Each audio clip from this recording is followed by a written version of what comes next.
大家好，今天我们来做斯佩尔特小麦法棍。斯佩尔特小麦是一种古老的小麦品种，比普通小麦多了一些微微的甜味和坚果香气，营养成分也更加丰富，近年来很受欢迎。但是它的面筋蛋白的含量比小麦低，种类也不太一样，所以通常纯斯佩尔特小麦的面包会比较扁平，组织也比较扎实。我个人比较喜欢柔软多孔的面团组织，所以这次加入了50%的普通小麦做调整。另外，还是由于斯佩尔特小麦的面筋比较脆弱，它不需要过度的揉面，否则容易产生面筋的断裂。所以这次我们用水和加多次折叠，配合少量的揉搓，就能做出美味的法棍了，难度基本为零。首先来做一个波兰种。面粉、水和1克酵母充分搅拌。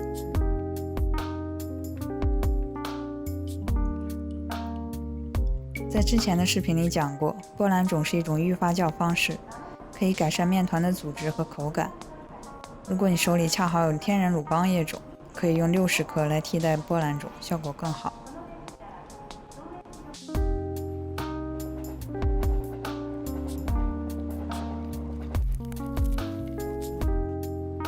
室温放置2小时，同时再来进行水和，将2种面粉加水搅拌均匀，同样室温放置2小时。通常法棍的水量是面粉的68%到75%，我这次的配方加上波兰种在内，含水量是73%。整体上来说，含水量越低越适合亲手操作，越高口感越湿润柔软，大孔洞越多。可以根据自己的需求适当增减水量。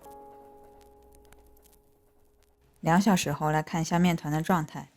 由于斯佩尔特小麦的特性，面团的组织非常的温润柔滑，已经能形成很薄的面筋膜。我们将它稍作整理。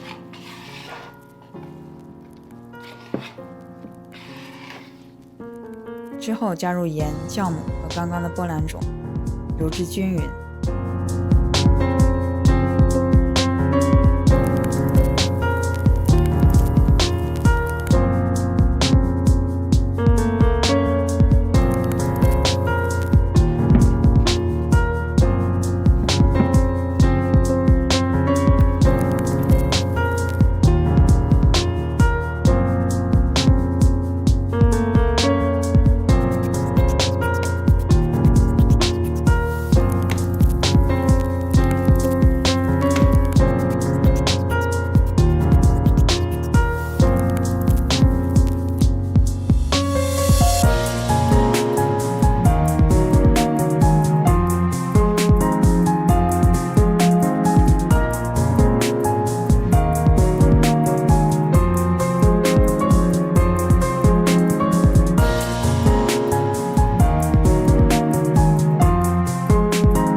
10分钟后进行1次折叠，可以把面团取出折叠，也可以在碗中直接折叠。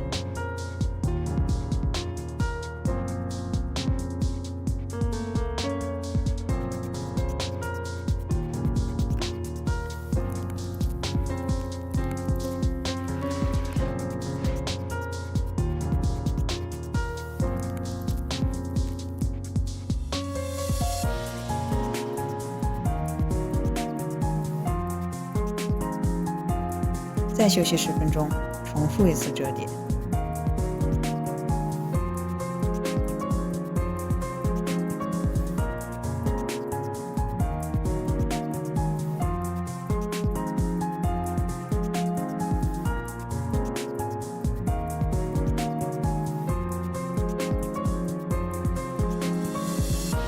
盖上保鲜膜或盖子，冰箱冷藏过夜。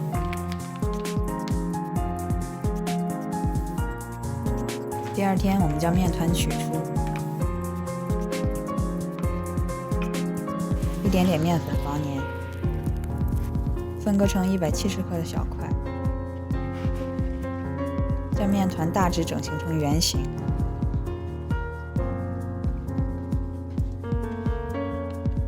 再对折封口，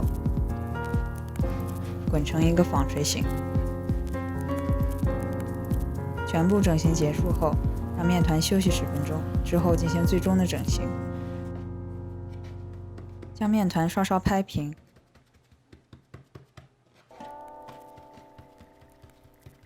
从1/3处折叠，再对折封口。双手均匀地把面团延长至25厘米左右。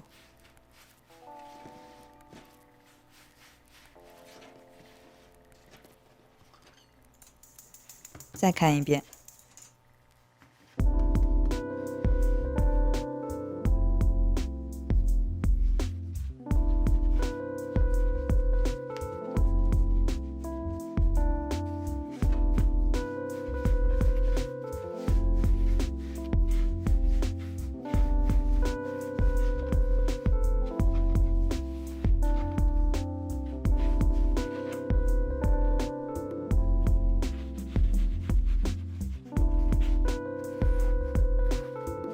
其中有2个我想给它做个麦穗的造型，多放一些面粉防粘，用擀面杖把中间擀薄，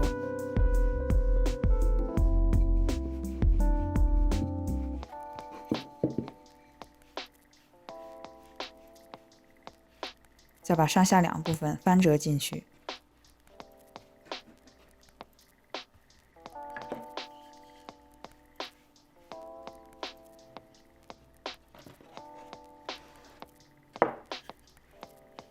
接口朝下放在发酵布上。整形结束后，室温发酵1个小时左右，这个时候可以预热上烤箱。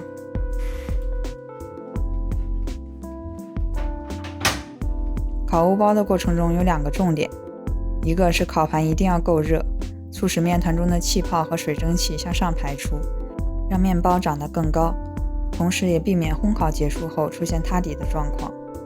另一个重点是烤制的初期必须打入水蒸气，水蒸气能帮助面包表面定型更慢，也是为了让面包长得更高，气泡更多。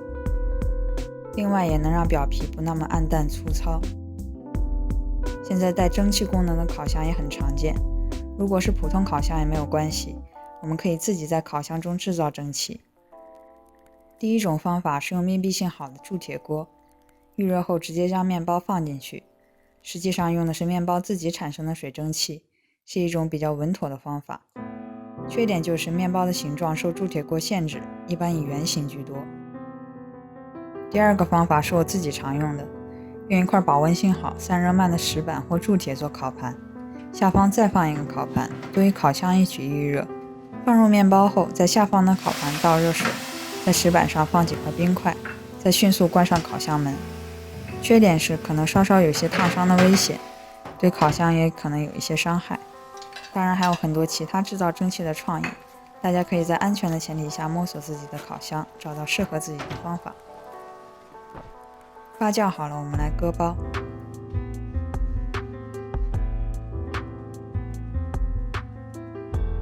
找一个锋利且薄的刀片，稍稍倾斜着割开。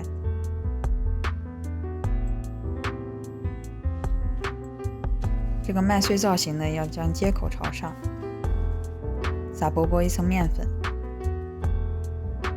用剪刀斜着剪一个深但是没剪断的口子，再错漏着摆开。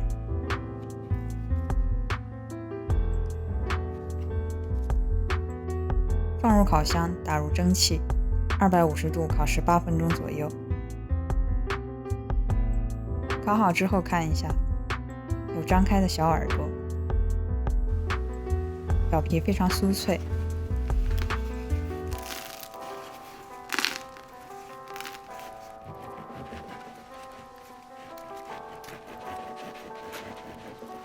切开之后可以看到很多不规则的气孔，非常松软湿润，这就是一个成功的法棍了。